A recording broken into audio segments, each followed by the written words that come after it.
أعوذ بالله السميع العليم من الشيطان الرجيم إنما المؤمنون إخوة فأصلحوا بين أخويكم واتقوا الله لعلكم ترحمون۔ گرامی قدر حضرات و خواتین، اللہ ذوالجلال کا حکم ہے کہ جب مومن آپس میں لڑ پڑیں، مومنوں کی آپس میں لڑائی ہو، وَإِن طَائِفَتَانِ مِنَ الْمُؤْمِنِينَ اقْتَتَلُوا فَأَصْلِحُوا بَيْنَهُمَا، تو ان کی صلح کرواؤ، اس لیے کہ مومن بھائی بھائی ہیں، اور اللہ سے ڈرو تاکہ اللہ تعالیٰ کی طرف سے تم پر رحمت آئے۔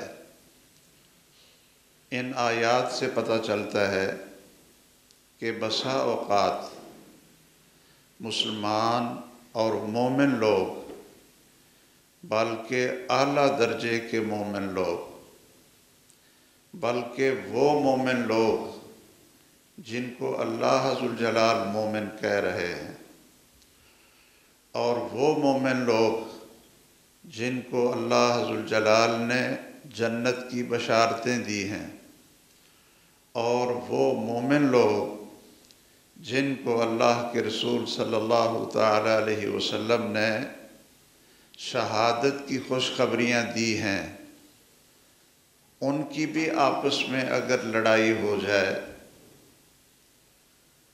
تو ان کو ایمان سے خارج نہ کرو، دونوں ہی مومن ہیں، لڑنے والے آپس میں دونوں مومن ہیں۔ اس آیت کو سامنے رکھتے ہوئے جب ہم دیکھتے ہیں کہ سیدنا علی رضی اللہ تعالی عنہ کے دور میں، ان کی خلافت راشدہ کے ایام میں مومنوں کی ہی آپس میں لڑائی ہوتی ہے۔ پہلی جنگ جمل تھی، وہ میں نے عرض کر دیا ہے کہ اس کا مقصد کیا تھا۔ دونوں طرف سے ایک کی رائے کیا تھی اور دوسرے کی کیا تھی، اور دونوں میں سے کون وہ بہتر رائے پر تھا، لیکن وہ سب جنتی ہیں۔ ان کی جن سے اس جنگ میں کوتاہی ہوئی ہے، اللہ ذوالجلال نے پہلے ہی ان کو معاف کر دیا ہے، رضی اللہ عنہم ورضوا عنہ۔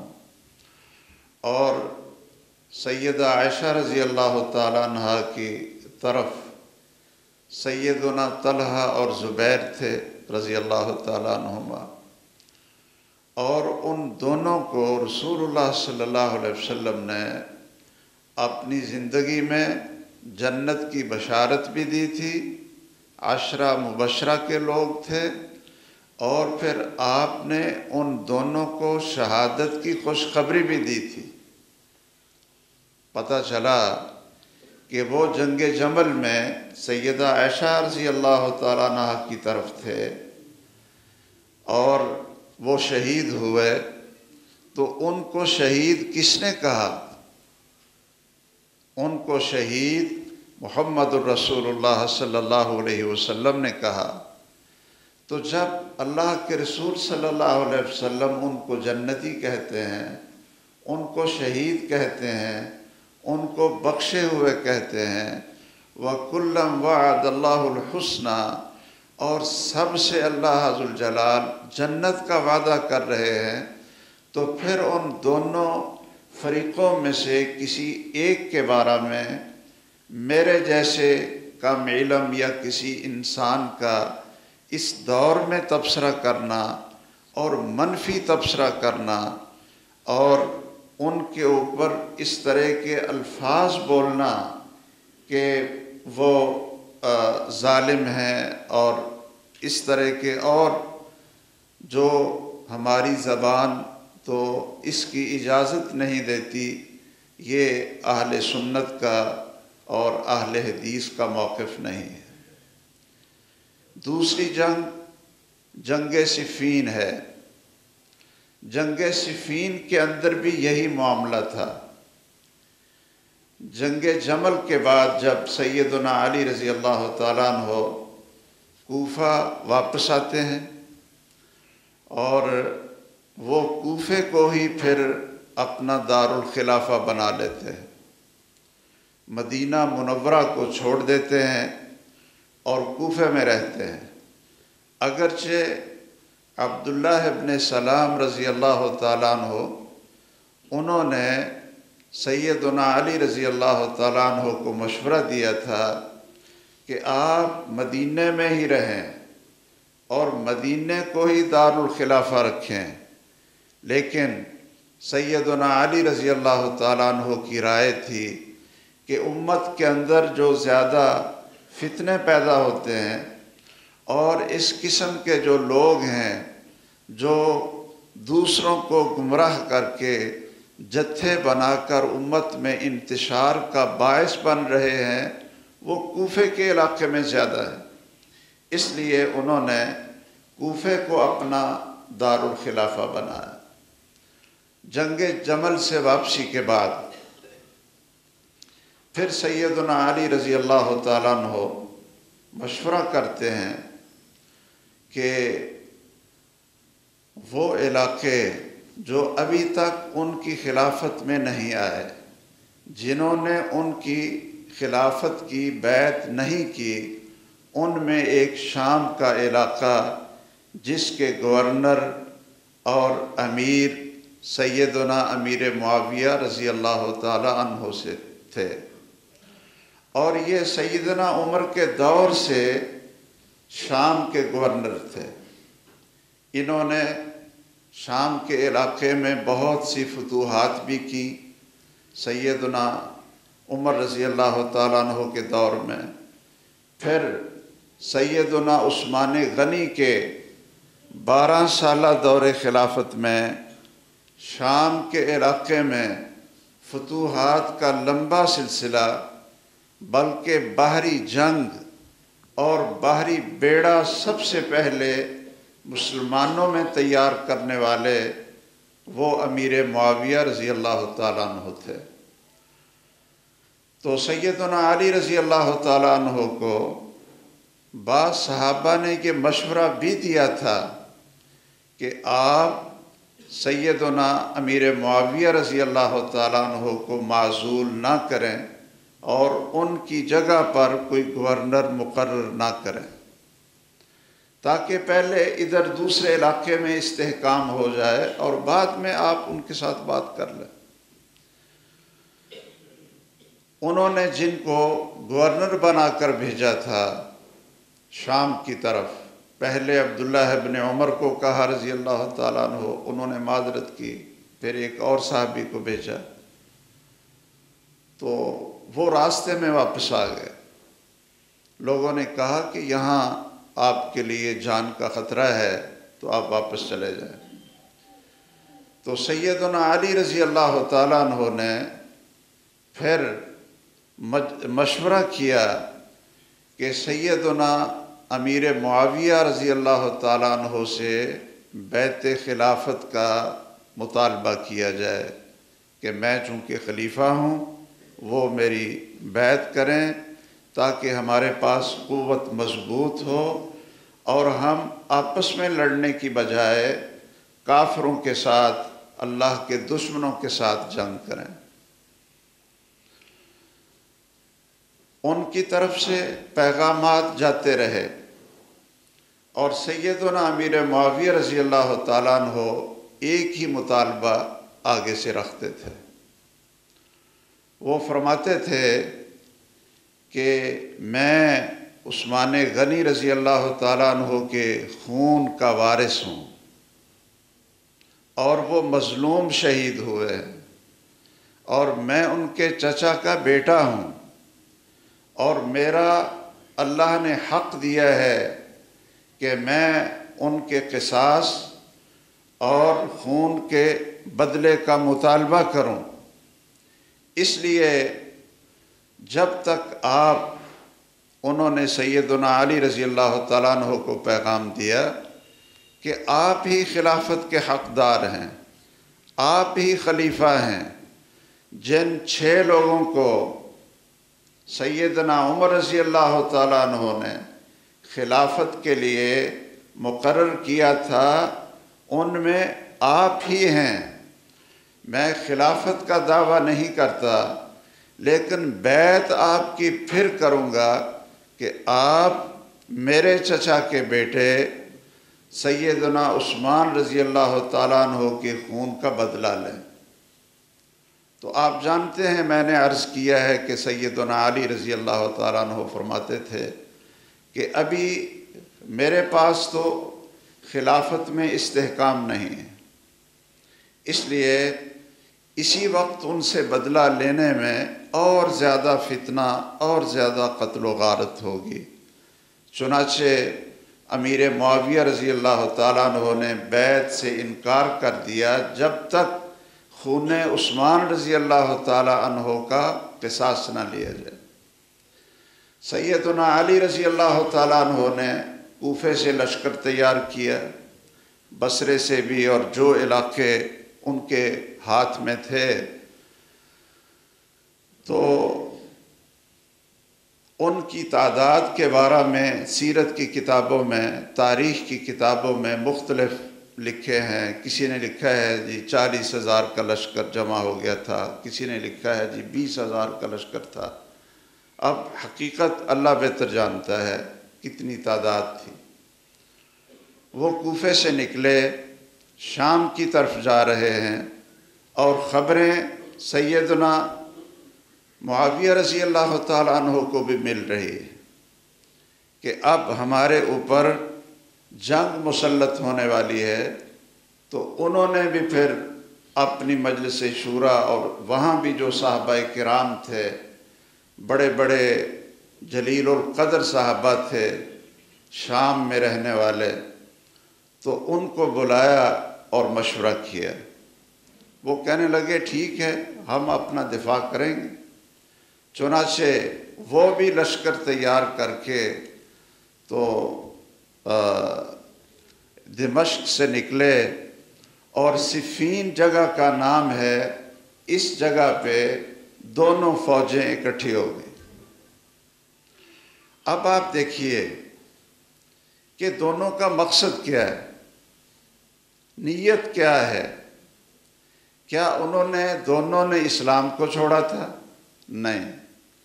سیدنا علی رضی اللہ تعالیٰ عنہ حق پر ہیں، اور ان کا یہ مطالبہ ہے کہ میں خلیفہ ہوں، اور خلیفہ کی بیعت کرنا تمام عالم اسلام میں ضروری ہے۔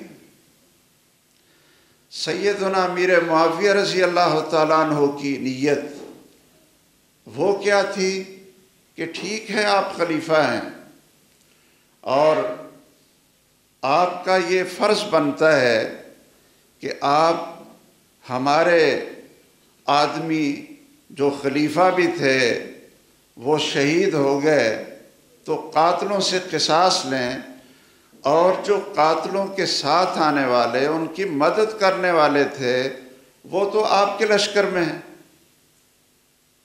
اب یہ سیدنا علی رضی اللہ تعالیٰ عنہ کا مقصد تھا کہ جب آپ لوگ میرے ساتھ ملیں گے تو ہماری قوت مضبوط ہوگی، تو پھر ہم ان سے قصاص لیں گے۔ تو میرے بھائیوں، یہ وہ چیزیں تھیں جو دونوں کی نیت میں، ان کے ارادے میں تھیں، اور وہاں بھی صلح کی کوششیں ہوتی رہیں، لیکن صلح کی کوششیں کامیاب نہ ہو سکیں۔ چنانچہ سیدنا علی رضی اللہ تعالیٰ عنہ ایک طرف ہیں، ان کے ساتھ سیدنا حسن بھی ہیں، عبداللہ ابن عباس بھی ہیں رضی اللہ تعالیٰ عنہ، اور سیدنا امیر معاویہ کی طرف وہ خود کاتب وحی ہیں، اور ان کے ساتھ عمر بن عاص ہیں رضی اللہ تعالیٰ عنہ، اور بھی شام میں رہنے والے جلیل القدر صحابہ کرام بھی ہیں۔ جیسا کہ میں نے عرض کیا کہ قرآن کہتا ہے کہ مومن بھی آپس میں لڑ سکتے ہیں، آخر ان کی جنگ ہوتی ہے، لڑائی ہوتی ہے، اور 3 دن تک ان کی لڑائی ہوتی رہی۔ صبح سے شروع ہوتے تھے، نمازوں کا وقفہ ہوتا تھا، اور شام کو لڑائی ختم ہو جاتی تھی۔ یہ آپ دنیا کی اور تاریخ کی عجیب لڑائی دیکھیں گے، عجیب لڑائی دیکھیں گے، اور حیران ہوں گے، اور شاید آپ نے یہ باتیں پہلے کبھی نہ سنی ہوں۔ حیران ہوں گے کہ جب نماز کا وقت ہوتا تو نماز کے امام سیدنا علی رضی اللہ تعالیٰ عنہ تھے، چونکہ وہ خلیفہ تھے، اور دونوں لشکر ان کے پیچھے نماز پڑھتے تھے۔ یہ کیسی جنگ ہے؟ دونوں گروہ ان کے پیچھے نماز پڑھتے ہیں، نماز پیچھے پڑھتے ہیں، اور نماز کے بعد پھر لڑائی شروع ہو جاتی ہے۔ وہ کہتے ہیں کہ ہمارے مظلوم شہید کا خون کا قصاص دو، اور وہ کہتے ہیں کہ میں خلیفہ ہوں، پہلے بیعت کرو، اور مضبوط ہوں گے تو پھر قصاص لیں گے۔ اور رات کو جب لڑائی ختم ہو جاتی ہے تو ایک دوسرے کے خیمے میں جا کر اکٹھے کھاتے بھی ہیں اور اکٹھے راتیں بھی گزارتے ہیں۔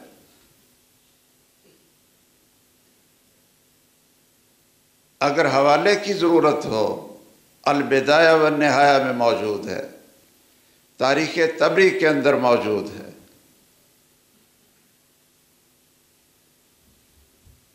یہ کیسے لوگ؟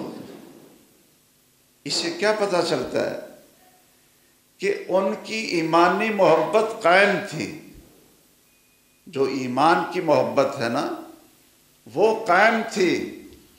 رسول اللہ صلی اللہ علیہ وسلم نے فرمایا تھا کہ علی رضی اللہ تعالیٰ عنہ لا يحبک الا مومن، کہ جو مومن ہوگا وہ آپ سے محبت کرے گا، اور جو منافق ہوگا وہ آپ سے بغض رکھے گا۔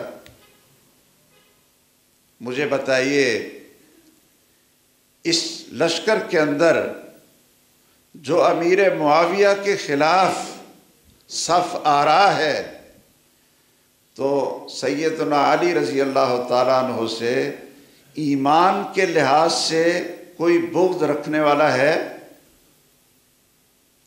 سیدنا علی رضی اللہ تعالیٰ عنہ سے جو وہ مقابلے میں آئے اپنا دفاع کرنے کے لیے، اس لیے وہ نہیں لڑ رہے تھے کہ ہمیں علی سے بغض ہے، وہ اس لیے لڑائی پر آمادہ ہوئے تھے کہ ابتدا سیدنا علی کی طرف سے ہوئی اور ہم دفاع کر رہے ہیں، اور اس لیے بھی کہ ہمارا حضرت علی سے بغض نہیں ہے، عداوت نہیں ہے، مطالبہ ہے کہ ہمارے چچا کے بیٹے کے خون کا قصاص لیا جائے۔ ایمانی محبت ہے۔ نماز ہوتی ہے تو جماعت ایک ہے، رات ہوتی ہے تو ایک دوسرے کے خیموں میں جا کر باتیں کرتے ہیں۔ چشم فلک نے اس طرح کی جنگ کبھی دیکھی نہیں ہوگی۔ عام لوگ کیا کہتے ہیں، جی جنگ کے کوئی اصول ہیں؟ بھئی ایک نماز پڑھ رہا ہو، دوسرے جو ہے نا اس کے اوپر چڑھائی کر دے۔ یہ ہماری اگر کبھی ایک دوسرے سے بھائی سے لڑائی ہو جائے تو کیا ہم اسلامی حدود کو سامنے رکھتے ہیں؟ ہم اسلامی حدود کو سامنے نہیں رکھتے، اور ان لوگوں کا ایمان بھی دیکھیں، ان کی محبتیں بھی دیکھیں، اور ان کی جنگ بھی دیکھیں۔ آخر تیسرے دن صبح رات آپس میں مشورے کرتے رہے، ادھر بھی ادھر بھی، لڑنے کو کوئی بھی چاہتا نہیں تھا۔ دونوں کی طرف سے لوگ اس طرح تیار ہوئے کہ ہم لڑتے لڑتے مر جائیں گے، مسلمانوں کی قوت وہ کمزور ہو جائے گی، تو کیوں نہ ہو کہ ہم صلح کریں، کسی چیز پر اتفاق کریں۔ سیدنا علی کے لشکر سے بھی آوازیں اٹھیں، اور سیدنا امیر معاویہ کی طرف سے بھی بعض لوگوں نے آوازیں اٹھائیں کہ صلح کرو، صلح کرو۔ چنانچہ انہوں نے ہاتھ میں قرآن پکڑ کر اٹھائے کہ ہم قرآن کو اپنا فیصل مانتے ہیں، اس لیے جنگ کو بند کیا جائے۔ میں یہاں یہ عرض کرنا چاہوں گا کہ تاریخ نے اس صلح کی اس کوشش کو ایسا افسانہ بنا کر پیش کیا کہ جی امیر معاویہ کے لشکر کو شکست ہو رہی تھی، اور یہ میں تاریخ کی بات ایک کہنے لگا ہوں جو قرآن کے میں جو صحابہ کی سیرت ہے اس کے خلاف۔ تو عمر بن عاص رضی اللہ تعالیٰ عنہ انہوں نے چال کھیلی کہ قرآن نیزوں پر اونچے کیے تاکہ ہم شکست سے بچ جائیں، اور یہ ایک ہیلا، جھوٹ اور دھوکہ تھا کہ جب فتح ہونے لگی ہے تو انہوں نے قرآن بلند کر دیے، اور یہ سارا الزام اس کا سیدنا عمر بن عاص رضی اللہ تعالیٰ عنہ کے اوپر ڈالتے ہیں۔ لیکن یاد رکھیے سیدنا عمر بن عاص رضی اللہ تعالیٰ عنہ، اس کو محمد الرسول اللہ صلی اللہ علیہ وسلم نے خوشخبری دی، اور ان کے ایمان کی گواہی محمد الرسول اللہ نے دی۔ صحیح حدیث ہے، آپ نے فرمایا اسلم الناس، کہ لوگ تو فتح مکہ کے دن مسلمان ہوئے تھے، یعنی سارے کے سارے انہوں نے دیکھا کہ مسلمان تو غالب آ گئے ہیں، لوگ مسلمان ہوئے تھے، یعنی میرے مطیع ہو گئے تھے، وآمن عمرو بن العاص، لیکن دل سے ایمان لانے والے وہ عمر بن عاص تھے۔ ان کے ایمان کی گواہی محمد الرسول اللہ صلی اللہ علیہ وسلم نے دی، اور ان کے سارے گناہوں کی معافی، اس کی خوشخبری محمد الرسول اللہ صلی اللہ علیہ وسلم نے دی۔ وہ صحابی ہیں، اور قرآن نے جو صحابہ کرام کی سیرت بیان کی ہے وہی سیرت سیدنا عمر بن عاص کی ہے۔ وہ فاتح مصر تھے، اور رسول اللہ صلی اللہ علیہ وسلم کی ایک ایک حدیث پر عمل کرنے والے، لیکن لوگوں نے ان کو ایک بڑا نعوذ باللہ چال باز شخص، دھوکے دار شخص، عیار شخص۔ میں صحابہ سے محبت کرنے والوں سے یہ عرض کروں گا کہ اس ایک قسم کے ڈرامے بنائے گئے امرو عیار کے نام سے، ان کو لفظ صحیح پڑھنا بھی نہیں آتا، عمر کے بعد واو ہوتی ہے تو وہ امرو پڑھ لیتے ہیں، اور نام کیا ہے؟ عمر بن عاص۔ اور یہ ڈرامے اتنے مشہور کیے گئے، اور دشمنان صحابہ نے عمرو عیار کو اتنا مشہور کیا کہ ہمارے اہل سنت کو بھی نہیں پتا کہ رسول اللہ صلی اللہ علیہ وسلم کے ایک جلیل القدر صحابی اور بہت بڑے جنگجو اور کمانڈر اور فاتح مصر، جن کے ایمان کی گواہی محمد الرسول اللہ نے دی صلی اللہ علیہ وسلم، ان کے بارے میں ہمارا کیا ذہن ہے؟ تو صلح کی جو آوازیں تھیں وہ دونوں طرف سے تھی، دونوں مومن تھے، مسلمان تھے۔ چنانچہ یہ طے ہو گیا کہ ٹھیک ہے جی، قرآن پر فیصلہ ہوگا، ایک آدمی اس طرف سے آ جائے، ایک آدمی اس طرف سے آ جائے۔ سیدنا علی رضی اللہ تعالیٰ عنہ نے اپنی طرف سے ابو موسیٰ اشعری، جو بڑے بصیرت مند جلیل القدر صحابہ میں سے تھے، ان کو اپنی طرف سے حاکم تسلیم کیا کہ ہماری طرف سے ابو موسیٰ اشعری ہیں، اور یہ وہ صحابی ہیں کہ جو قرآن کے قاری، قرآن کے حافظ اور اتنا خوبصورت قرآن پڑھتے تھے کہ رسول اللہ صلی اللہ علیہ وسلم رات کو جب مسجد میں آتے تو ان کے خیمے کے باہر ان کی آواز کا حسن اور خوبصورتی تلاوت کی کھڑے ہو کر سنتے، اور آپ فرماتے کہ ابو موسیٰ، تجھے تو لگتا ہے کہ اللہ نے تیرے حلق میں اس طرح کے ساز لگا دیے ہیں جس طرح داؤد علیہ السلام جب زبور پڑھتے تھے تو پرندے بھی چلتے ہوئے نیچے آ گرتے تھے، اور پہاڑ بھی ساتھ سبحان اللہ پڑھتے تھے، اور ہر چیز زبور کی تلاوت کے وقت جب داؤد علیہ السلام پڑھتے تھے تو اس کی خوبصورتی کی وجہ سے ساری مخلوق سنتی تھی۔ تو آپ نے فرمایا کہ ابو موسیٰ، مجھے تو یہ لگتا ہے لَقَدْ أُوتِيتَ مِزْمَارًا مِّن مَزَامِيرِ آلِ داود، کہ تیرے حلق میں بھی وہ مشین فٹ ہے جو داؤد علیہ السلام کی زبان میں تھی۔ اتنا خوبصورت قرآن پڑھتے اور اتنے قابل تھے کہ ان کو گورنر کس نے بنایا؟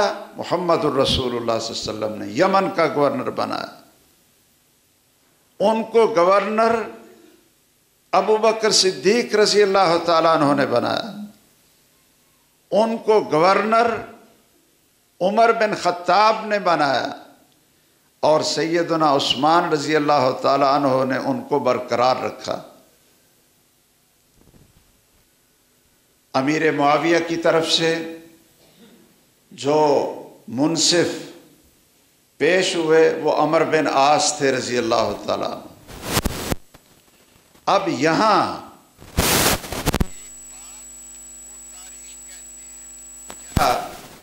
کہتے ہیں جی جو ابو موسیٰ اشعری تھے وہ تو سیدھے سادے آدمی تھے، چالاک ہوشیار نہیں تھے، اور جو عمر بن عاص تھے ان کے بارے میں آپ جون سی اردو کی تاریخ اٹھا کر دیکھیں، وہ کہتے ہیں جی وہ بڑے ہوشیار اور چالاک اور داؤ لگانے والے۔ تو ابو موسیٰ اشعری یہ سیدھے سادے سے آدمی، ان کو کوئی نہ اتنی یہ ہوشیار نہیں تھے۔ اب مجھے آپ بتائیے میرے بھائیوں کہ جس کو گورنر یمن کا بنا کر محمد الرسول اللہ نے بھیجا ہو، کیا وہ اس لائق تھے یا نہیں؟ ان کو گورنر ابو بکر نے بنایا ہو، ان کو گورنر سیدنا عمر نے بنایا ہو، اور سیدنا عثمان رضی اللہ تعالیٰ عنہ کے 12 سالہ دور خلافت میں وہ گورنر رہے ہوں، اور ان کا انتخاب منصف کے لیے اپنی طرف سے کون کر رہے ہوں؟ سیدنا علی رضی اللہ تعالیٰ عنہ۔ کیا وہ بندہ بالکل اس کو سمجھ ہی کون نہیں، اور وہ سادہ سا تھا، اور ان کو بس وہ چکر دے دیا عمر بن عاص نے، اور وہ ایسے تھے ویسے تھے، نعوذ باللہ، یہ سب جھوٹ اور سب افسانہ ہے۔ دونوں صحابی تھے، دونوں رضی اللہ عنہ تھے، اور دونوں کی کوشش اور خواہش وہ کیا تھی کہ یہ جنگ ختم ہو جائے۔ چنانچہ ابو موسیٰ اشعری اور عمر بن عاص رضی اللہ تعالیٰ عنہما یہ اکٹھے ہوتے ہیں اور فرماتے ہیں، مشورہ کرتے ہیں آپس میں کہ اس وقت تو جو حالات ہیں وہ تو جنگ کے حالات ہیں نا، میدان جنگ میں بیٹھے ہوئے، تو پہلے ان حالات کو ٹھنڈا کریں۔ یہ دونوں کی بصیرت ہے، پہلے ان حالات کو ٹھنڈا کریں، اور 6 مہینے کے بعد پھر میٹنگ ہوگی، اس میں سیدنا ابو موسیٰ اشعری اور سیدنا عمر بن عاص اکٹھے ہوں گے، اور کبار صحابہ اس مجلس میں بیٹھیں گے، اور پھر ہم فیصلہ کریں۔ چنانچہ دونوں نے اعلان کر دیا کہ تمام لشکر ان کی طرف سے بھی واپس چلے جائیں اور ان کی طرف سے بھی واپس چلے جائیں۔ چنانچہ یہ لڑائی ختم ہو گئی، سیدنا امیر معاویہ شام واپس آ گئے، اور سیدنا علی رضی اللہ تعالیٰ عنہ کوفہ واپس چلے گئے۔ اور ایک اور بات بھی میں آج سنا دوں کہ دونوں لشکروں میں جو شہید ہوتے تھے ان کا جنازہ وہ کون پڑھاتے تھے؟ وہ سیدنا علی رضی اللہ تعالیٰ عنہ پڑھاتے تھے۔ کیوں بھائی، یہ کیا ہمیں کوئی ان حضرات کے بارے میں زبانیں کھولنے کی اجازت ہے؟ دونوں طرفین کے نماز جنازہ سیدنا علی پڑھاتے تھے، اور سیدنا علی رضی اللہ تعالیٰ عنہ کے دور خلافت میں امیر معاویہ نے کبھی بھی خلافت کا دعویٰ نہیں کیا۔ وہ خلیفہ ان کو سمجھتے تھے، لیکن ان کی بیعت اور اطاعت میں نہیں آتے تھے، کہتے تھے پہلے قصاص لو۔ اب ایک یہاں جب 2 حاکم مقرر ہو گئے، ختم ہو گئی، سیدنا علی کا لشکر واپس چلا گیا، تو ایک نیا فتنہ پیدا ہوا، وہ خوارج کا فتنہ تھا۔ وہ کیا فتنہ اٹھا دیکھیے، سیدنا علی کے لشکر میں جو انتہا پسند اور باغی پہلے سے شامل تھے، انہوں نے کہا سیدنا علی رضی اللہ تعالیٰ عنہ کو کہ آپ بھی کافر ہو گئے ہیں، امیر معاویہ بھی کافر ہو گیا ہے، تو ہم تو آپ کے ساتھ کوفے واپس نہیں جائیں گے۔ سیدنا علی رضی اللہ تعالیٰ عنہ نے کہا کہ میں کافر کیسے ہو گیا ہوں؟ نعوذ باللہ، میں کافر کیسے ہو گیا ہوں؟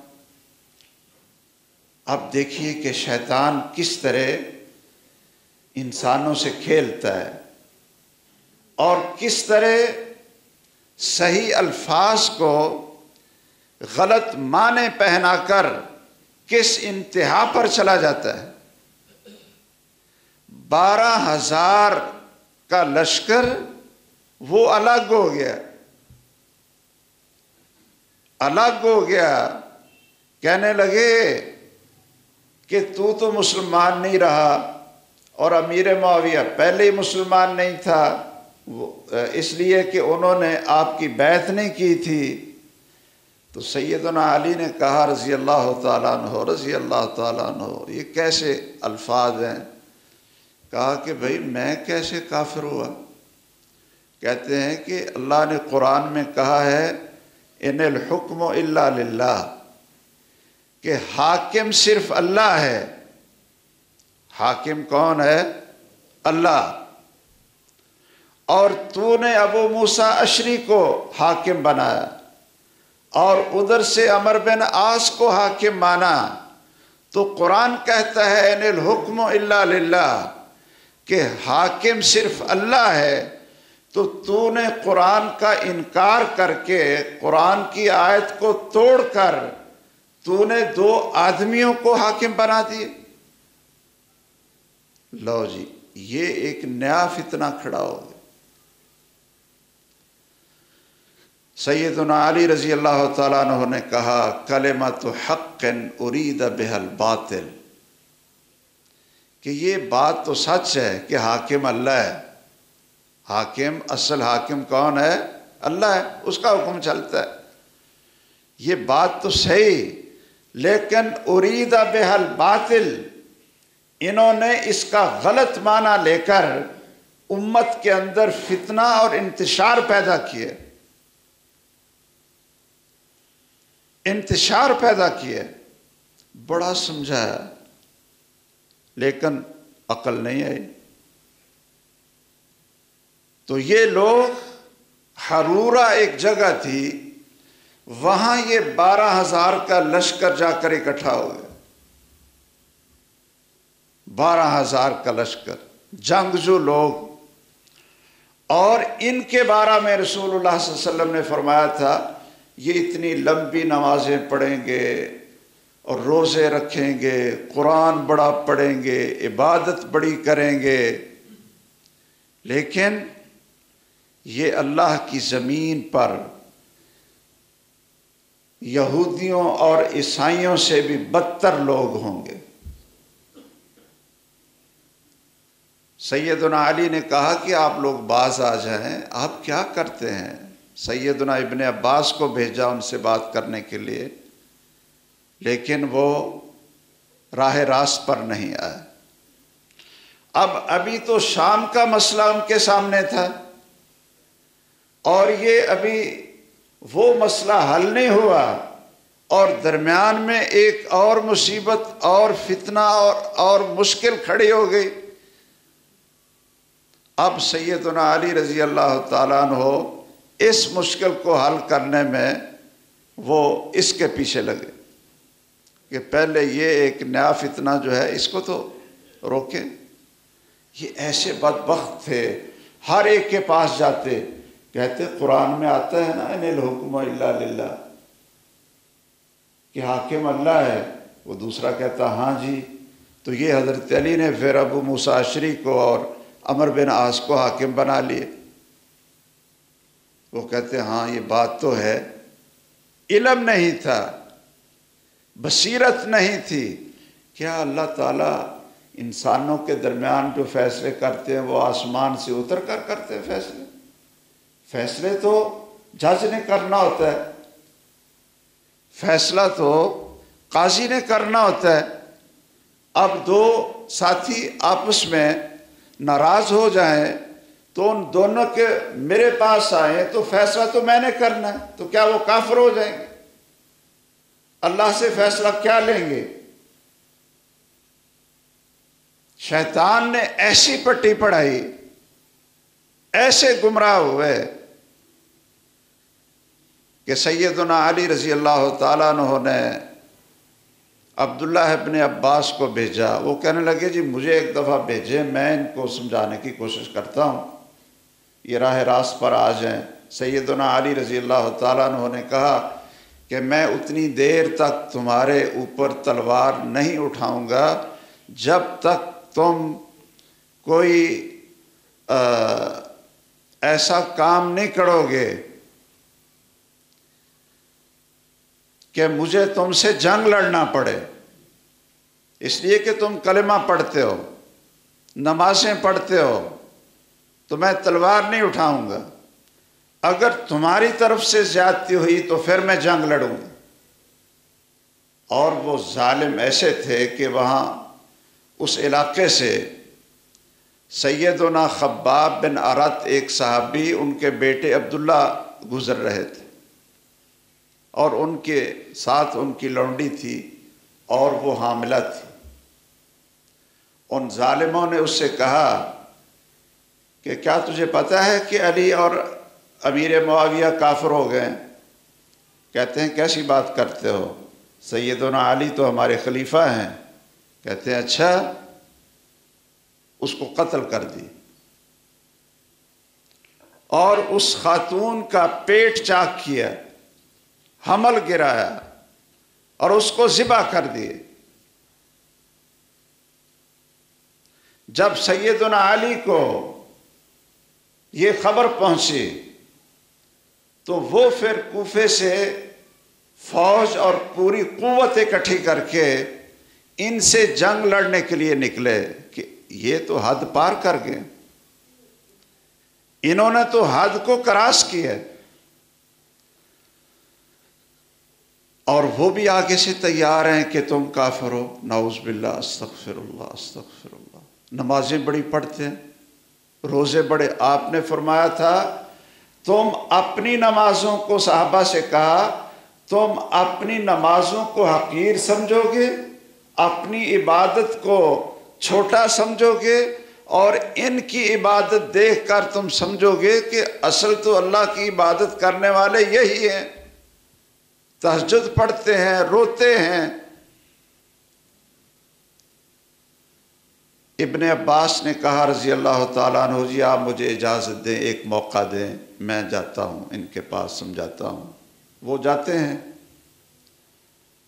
اور بڑا انہوں نے جبہ پہنا اور اچھا لباس پہنا، انہوں نے بھی بڑی عزت کی کہ یہ رسول اللہ صلی اللہ علیہ وسلم کے چچے کا بیٹا عبداللہ بن عباس مفسر قرآن اور ترجمان القرآن ہے، بڑی عزت سے بٹھایا۔ کہا کہ آپ کیسے آئے؟ سیدنا علی رضی اللہ تعالیٰ سیدنا عبداللہ ابن عباس نے کہا کہ میں اس لیے آیا ہوں، تم خلیفہ راشد سیدنا علی کے بارے میں کیا کہتے ہو رضی اللہ عنہ؟ کہتے ہیں جی دیکھو، جنگ جمل میں ان کو فتح ہوئی، لیکن انہوں نے وہاں عورتوں کو لونڈی نہیں بنایا، ایک کفر یہ کیا، استغفر اللہ۔ دوسرا، انہوں نے عمر بن عاص اور ابو موسیٰ اشعری کو جج تسلیم کیا، حاکم، یہ بھی کفر کیا۔ اور تیسرا، خلیفہ وہ اکیلے تھے، لیکن انہوں نے امیر معاویہ کو چھوٹ دے دی کہ 6 مہینے تک تم مجھے نہ بھی خلیفہ مانو تو میں لڑائی نہیں کروں گا۔ تیسرا کفر یہ۔ سیدنا عبداللہ بن عباس قرآن کے بڑے ماہر اور مفسر تھے، انہوں نے کہا مجھے یہ بتاؤ کہ جنگ جمل میں اگر خواتین کو لونڈیاں بنایا جاتا تو تم میں سے کون ہے جو ام المؤمنین سیدہ عائشہ رضی اللہ تعالی عنہا کو اپنی لونڈی بناتا؟ اور اللہ کہتے ہیں ازواجہ امہاتہم، قرآن کہتا ہے کہ وہ تو تمہاری ماں ہے۔ لاجواب ہو گئے۔ دوسرا کہ ابو موسیٰ اشعری اور عمر بن عاص کو حاکم اور جج کیوں بنایا؟ تو عبداللہ بن عباس نے ایک آیت پڑھی قرآن مجید سے کہ اللہ کہتے ہیں کہ اگر میاں بیوی کا جھگڑا ہو جائے، کیوں جی 5ویں پارے میں میاں بیوی کا جھگڑا ہو جائے اور کسی طریقے سے صلح وہ آپس میں نہ مل رہے ہوں تو کیا کرو؟ فَبَعْثُوا حَكَمًا مِّنْ أَهْلِهِ وَحَكَمًا مِّنْ أَهْلِهَا، ایک حاکم بنا لو عورت کی طرف سے اور ایک حاکم منصف بنا لو خامد کی طرف سے، اور یہ دونوں مل کر ان کی صلح کروائیں۔ تو اللہ تعالیٰ تو خود کہہ رہے ہیں کہ ایک حاکم ادھر سے بناؤ، ایک حاکم ادھر سے بناؤ۔ اگر آدمیوں کو حاکم بنانے سے کفر لازم آتا ہے تو اللہ تعالیٰ کفر کا حکم دے رہے ہیں، لاجواب ہو گئے۔ اور تیسرا کہ تم نے جنگ جاری کیوں نہیں رکھی اور امیر معاویہ کو یہ موقع کیوں دیا کہ 6 مہینے انہوں نے کہا جی بعد میں ہم فیصلہ کریں گے، اور تو خلیفہ تھا۔ تو عبداللہ ابن عباس نے کہا یہ بڑی خوبصورت باتیں ہیں، اگر آپ تھوڑا سا مطالعہ رکھتے ہیں، تھوڑی سی جستجو رکھتے ہیں، یہ بڑی علمی باتیں ہیں، علمی اور فقاہت اور بصیرت اللہ نے جس کو دین کے اندر عطا کی ہو۔ سیدنا ابن عباس نے کہا رضی اللہ تعالیٰ عنہ، اور تم یہ بتاؤ کہ کافروں سے صلح کرنے کے لیے صلح حدیبیہ میں رسول اللہ صلی اللہ علیہ وسلم نے اپنے نام کے ساتھ رسول اللہ کا لفظ اپنے ہاتھوں سے مٹایا کہ کافروں سے صلح ہو جائے، جنگ سے بچ جائیں۔ کیوں جی ایسا ہوا تھا نا، آپ سنتے رہتے کہ آپ نے وہاں لکھا تھا سیدنا علی رضی اللہ تعالیٰ عنہ نے کہ یہ صلح محمد الرسول اللہ اور دوسری طرف سہیل بن عمر کے درمیان ہو رہی ہے۔ ادھر سے محمد الرسول اللہ ہیں مسلمانوں کی طرف سے، اور ادھر سے سہیل بن عمر ہیں۔ تو انہوں نے کہا تھا ہم تو آپ کو رسول اللہ نہیں مانتے، یہ لفظ کاٹو۔ انہوں نے سوال کیا ابن عباس نے کہ جب کافروں سے صلح کرنے کے لیے محمد الرسول اللہ صلی اللہ علیہ وسلم نے رسول اللہ کا لفظ مٹایا، اس سے نعوذ باللہ آپ رسول کو کیا کہیں گے؟ تو اگر حضرت علی رضی اللہ تعالیٰ عنہ نے مسلمانوں سے صلح کرنے کے لیے 6 مہینے اپنی خلافت منوانے کی مہلت دے دی ہے تو اس میں کون سا کفر ہے؟ یہ 3 سوال جواب ایسے تھے کہ ان کی گردنیں نیچے، کوئی جواب نہ دے سکا۔ چنانچہ 4000 آدمی تائب ہو کر توبہ کر کے سیدنا علی کے لشکر میں آئے، اور باقی بعض کہتے ہیں کہ 4000 باقی رہ گئے تھے، کچھ کہتے ہیں 2000 باقی رہ گئے تھے۔ ان سے پھر جنگ ہوئی اور سیدنا علی رضی اللہ تعالیٰ عنہ نے ان کو قتل کر دیا اور سب کو ختم کر دیا، اور کچھ بھاگ گئے اور باقی اسی میدان کے اندر ہی ان کو آپ نے قتل کر دیا۔ باتیں اور بھی ہیں، میں انشاءاللہ اس کو جاری رکھوں گا۔ اس میں ہمارے لیے بہت بڑی عبرت ہے کہ ہم صحابہ کرام کے بارے میں اپنی زبان سے کسی کے بارے میں نازیبا کلمات نہ کہیں، نازیبا کلمات صحابہ کرام کے بارے میں۔ اس لیے جب وہ آپس میں ایک دوسرے کے بارے میں نہیں کہہ رہے کوئی ایسی بات کہ جو ان کی عظمت اور حیثیت کے خلاف ہو، تو میں اور آپ کون ہیں کہ ہم صحابہ کرام کے اوپر نعوذ باللہ غلط تبصرے کرتے رہیں۔ اللہ تعالی ہمیں زندگی بھی دے اور موت بھی دے اسی عقیدے پر کہ محمد الرسول اللہ صلی اللہ علیہ وسلم کے صحابہ کی محبت ہمارے دلوں میں ہو۔ آمین وآخر دعوانا الحمدللہ رب العالمین۔